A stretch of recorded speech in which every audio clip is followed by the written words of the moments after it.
Hi friends, Assalamu alaikum. Welcome back Shanshabi recipes. ഇന്ന് ഞാൻ വന്നിരിക്കുന്നത് ഒരു ഈവനിങ് സ്നാക്ക് റെസിപ്പി ആയിട്ടാണ്. ഉണ്ടാക്കാൻ പോകുന്നത് സുഗിയാനാണ്. കണ്ടപ്പോൾ തന്നെ മനസ്സിലായിട്ടുണ്ടാവും തോന്നുന്നു. അപ്പോൾ എല്ലാവർക്കും വീഡിയോ ഇഷ്ടം വിചാരിക്കുന്നു. വീഡിയോ സ്കിപ്പ് ചെയ്യാതെ തന്നെ കാണുക.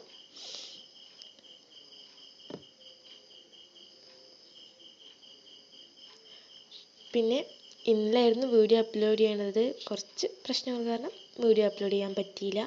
അതുകൊണ്ട് ഇന്ന് അപ്ലോഡ് ചെയ്യുന്നു. അപ്പോൾ നമുക്ക് വീഡിയോയിലോട്ട് പോകാം. വീഡിയോയിലോട്ട് പോകുന്നതിന് മുമ്പായിട്ട് തന്നെ എപ്പോഴും പറയുന്നത് പോലെ നമ്മുടെ ചാനൽ ഇത് സബ്സ്ക്രൈബ് ചെയ്യണേ. അതിന് തൊട്ടടുത്തൊരു ബെല്ലൈക്കൺ കാണും. അതൊന്ന് പ്രസ് ചെയ്ത് ഓൾ തന്നെ ക്ലിക്ക് ചെയ്യുക. എന്നാലും ഞാനൊന്ന് വീഡിയോസ് കറക്റ്റായി നിങ്ങൾക്ക് നോട്ടിഫിക്കേഷൻ ലഭിക്കുള്ളൂ.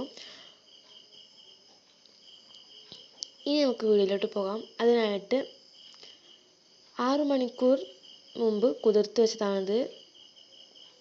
ചെറുപയർ നല്ല പോലെ ഒന്ന് കുതിർത്ത് വെക്കണം. എന്നാലേ ഉള്ളൂ ടേസ്റ്റ് ഉണ്ടാവുക. എന്നിട്ട് അതിന് കണക്കൊന്നുമില്ല. നിങ്ങൾക്ക് എത്രയാണോ സുഗിയാൻ ആവശ്യം അത്രത്തോളം എടുക്കാം. അതൊന്ന് വേവിക്കാൻ വേണ്ടിയിട്ട് പ്രഷർ കുക്കറിലേക്ക് ഇടുകയാണ്. പിന്നെ അതിലേക്ക് ആവശ്യത്തിനുള്ള വെള്ളം, അതിൻ്റെ ഒപ്പത്തിനൊപ്പം വെള്ളം മതി, അല്ലെങ്കിൽ പായസമായി പോകും. അതുകൊണ്ടാണ്. പിന്നെ ഇതിലേക്ക് കുറച്ച് ഉപ്പും കൂടി ചേർത്ത് നല്ല പോലെ ഒന്ന് വേവിച്ചെടുക്കാം.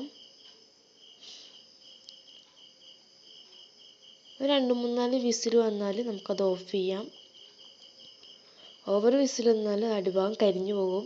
പിന്നെ അതിലേക്ക് ശർക്കരപ്പാനി ആവശ്യമുണ്ട്. അതിലേക്ക് 2 അച്ച് ശർക്കരയാണ് എടുത്തിരിക്കുന്നത്. അതൊരു പാകം മധുരമാണ്. ആർക്കും സുഗിയൻ തിന്ന് മടുത്തു പോവില്ല. അത്ര മധുരമാണതിന്. പാകത്തിനുള്ള മധുരം, വേഗം മടുക്കില്ല. ഇനി നമുക്ക് ബാറ്റർ ഉണ്ടാക്കാണ്ട് അതിലേക്ക് 1 കപ്പ് മൈദയും 2 ടേബിൾ സ്പൂൺ അരിപ്പൊടിയും പിന്നെ ഇതിലേക്ക് ആവശ്യമായിട്ടുള്ള ഉപ്പും പിന്നെ ഒരു നുള്ള് ബേക്കിംഗ് സോഡയും ചേർത്ത് നല്ല പോലെ ഒന്ന് മിക്സ് ചെയ്യുക. എന്നിട്ട് അതിലേക്ക് ആവശ്യത്തിനുള്ള വെള്ളം ഒഴിച്ച്, നോർമൽ വെള്ളമാണ്, ചൂടുവെള്ളമൊന്നുമല്ല, ആവശ്യമുള്ള വെള്ളം കൂടി ഒഴിച്ചിട്ട് നല്ല പോലെ ഒരു ബാറ്ററാക്കി എടുക്കാം. അധികം തിക്കും അധികം ലൂസും ആയിട്ടുള്ള ബാറ്ററല്ല, ഒരു മീഡിയം കൺസിസ്റ്റൻസിയാണ് ഈ ബാറ്ററിന്. ഞാൻ ഇത് കാണിച്ചു തരുന്നുണ്ട് എത്രത്തോളം ഇത് തിക്കാണെന്നും. നല്ല തിക്കാണ്. നമുക്ക് ഇത്ര തിക്ക് ആവശ്യമില്ല. നമുക്ക് ഒന്നും കൂടി ലൂസാക്കാനാണ് ആവശ്യം. ഈ ഒരു കൺസിസ്റ്റൻസി നമുക്ക് ആവശ്യം. ഇതുപോലെ. പിന്നെ ഇതിലേക്ക് ഫില്ലിംഗ് ആയിട്ട് 1.5 കപ്പ് തേങ്ങ എടുത്തിട്ടുണ്ട് ഞാൻ.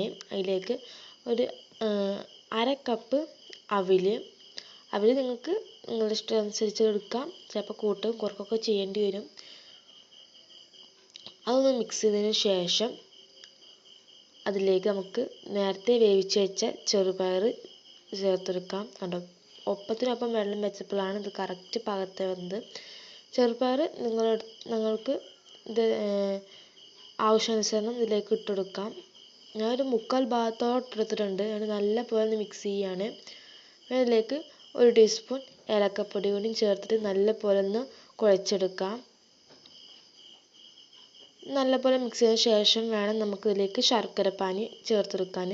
ശർക്കരപ്പാനിക്ക് അളവില്ല, കാരണം നമുക്കിത് നല്ലപോലെ ഒന്ന് കയ്യിൽ ഒന്ന് റൗണ്ടായി കിട്ടണം. ആ ഒരു പരിവാണ് നമുക്ക് ആവശ്യം. ഇനി നിങ്ങൾക്ക് കുറച്ച് ലൂസായി പോകാൻ തോന്നിയാൽ കുറച്ച് അവിലോ ഇട്ടുകൊടുക്കാം. ഇതിപ്പോൾ പാകത്തിനുള്ളതാണ്.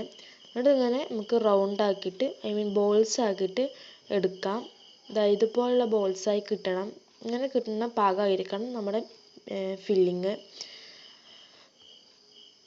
നമുക്ക് എല്ലാം ഒന്ന് ബോൾസാക്കി എടുക്കാം.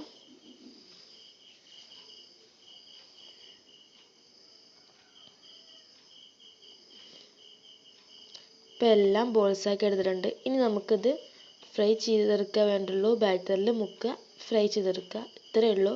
പെട്ടെന്ന് തന്നെ ഈ ഒരു സ്നാക്കിൻ്റെ പണി തീരും. എല്ലാവർക്കും അറിയാവുന്നതായിരിക്കും. അറിയാത്തവർക്കായിട്ടാണ് ഞാൻ പറഞ്ഞു തരുന്നത്. ഫ്രൈ ചെയ്യാനായിട്ട് ഒരു പാൻ വെച്ചിട്ടുണ്ട്. അതിലേക്ക് ആവശ്യത്തിനുള്ള ഓയിൽ ഒഴിച്ചിട്ടുണ്ട്. അത് നന്നായിട്ട് ചൂടാകുന്നത് വരെ നമുക്കൊന്ന് വെയിറ്റ് ചെയ്യാം. ചൂടായെന്ന് അറിയാൻ ബാറ്ററിന് ഒരു തുള്ളി മാവ് അതിലേക്ക് ഒഴിച്ചാൽ മതി. നല്ലപോലെ ഫ്രൈ ആയി വരുന്നുണ്ടെങ്കിൽ നമുക്ക് ഇങ്ങനെ ഒന്ന് ചെയ്ത് കൊടുത്താൽ മതി. ഇപ്പോൾ എണ്ണ നന്നായി ചൂടായിട്ടുണ്ട്. ഇനി അതിലേക്ക് നമ്മുടെ ഫില്ലിങ് ബാറ്ററിൽ മുക്കിയിട്ട് ഇതിലേക്ക് ഓരോന്നായി ഇട്ട് കൊടുക്കാം.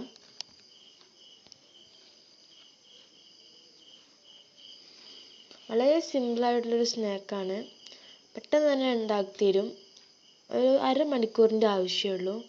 നമുക്കതൊന്ന് വേവിച്ചെടുക്കുക, പിന്നെ ഫില്ലിങ്, പിന്നെ ശർക്കരപ്പാനി ഉണ്ടാക്കുക, പിന്നെ ഇത് ഫ്രൈ ചെയ്തെടുക്കുക. അത്ര ആവശ്യമുള്ളൂ. അരമണിക്കൂർ കൊണ്ട് പണി തീരും.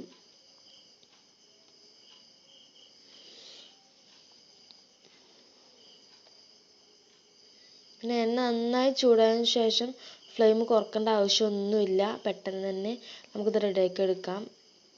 പിന്നെ നമ്മൾ അത്രയ്ക്ക് തിക്കായിട്ടുള്ള മാവെല്ലാം ഉണ്ടാക്കിയിരിക്കുന്നത്, അതുകൊണ്ട് തന്നെ മാവൊക്കെ പെട്ടെന്ന് വെന്ത് കിട്ടും. അപ്പോൾ നമ്മളിവിടെ എല്ലാതും ഫ്രൈ ആയി കഴിഞ്ഞിട്ടുണ്ട്. ഇനി നമുക്കൊരു പ്ലേറ്റിലേക്ക് മാറ്റാം. ഇങ്ങനെ തന്നെ നമുക്ക് എല്ലാതും ചെയ്തെടുക്കാം. ഇതൊക്കെ ഫുള്ളായിട്ട് ചെയ്തെടുത്തിട്ടുണ്ട്. ഇതിലിപ്പോൾ ഞാൻ കുറച്ചേ വെച്ചിട്ടുള്ളൂ. കുറച്ചും കൂടി ബോൾസ് ഒക്കെ ഇട്ടിട്ടുണ്ട്. അതിനാണ് മാറ്റി വെച്ചേക്കാണ്. നമുക്ക് തമ്മിൽ ഫോട്ടോ ഒക്കെ വേണ്ട, അതിന് വേണ്ടിയിട്ടുള്ള റെഡിയാക്കുകയാണിത്. അപ്പോൾ എല്ലാവർക്കും ഈ ഒരു വീഡിയോ ഇഷ്ടമായി വിചാരിക്കുന്നു. ഇഷ്ടമായാൽ തീർച്ചയായും ലൈക്ക് ചെയ്യുക, ഷെയർ ചെയ്യുക, കമൻറ്റ് ചെയ്യുക. Thanks for watching.